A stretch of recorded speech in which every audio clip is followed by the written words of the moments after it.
श्रीमन्नारायणीयम् अथ चतुर्थस्कन्धः। एकोनविंशदशकम्।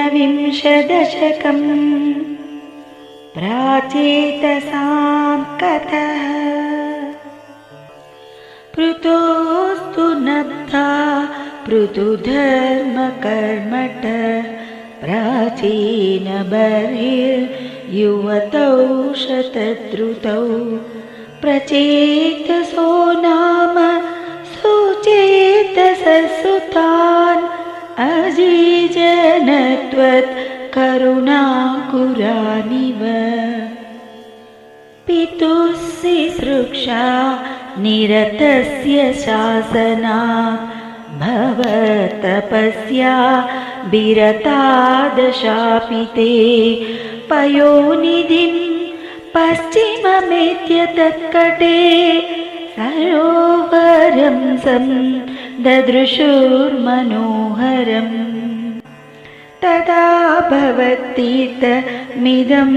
समागतो भवो भवत्सेवक दर्शनादृतः प्रकाशमासाद्य पुरः प्रचेतसाम् उपादिशद्भक्त तमस्तवस्तवम् स्तवजपन्त स्तममी जलान्तरे भवन्तमासे विशतां युतं समा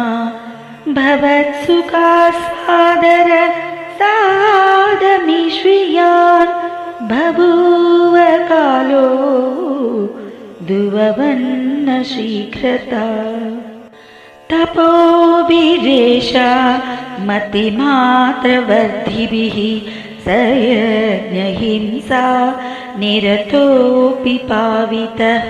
पितापि तेषां गृहयात नारद प्रदर्शितात्मा भवदात्मतां ययौ कृपाबलेनैव पुरः प्रचेतसां प्रकाशमाकाः पतगेन्द्रवाहन विराजिचक्रादि वरायुधांशुभिर्भुजाभिरष्टाभिरुदञ्चितद्युतिः श्रीकृष्ण शरणं मम सर्वत्र गोविन्द नाम संकीर्तनं गोविन्द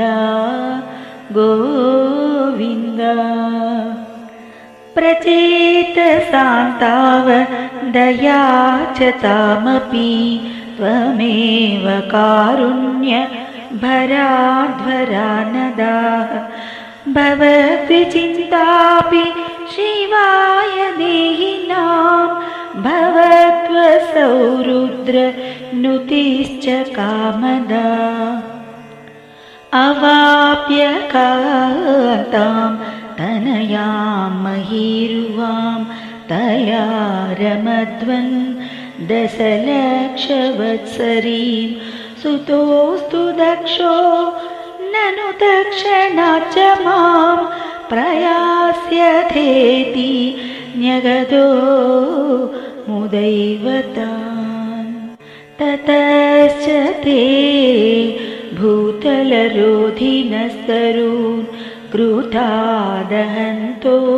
द्रुहिणेन वारिता द्रुमैश्च दत्तान् तनयामवाप्यतान् त्वदुक्तकालं सुखिनोभिरेमिरे अवाप्य दक्षं च सुतं कृताध्वर प्रचेतसो नारद लब्धया धिया अवापुरानन्द पदं तथाविद त्वमीश वातालय नाथा पाहि मां श्रीहरिये नमः सर्वत्र गोविन्द नाम संकीर्तनं गोविन्द। गोविन्द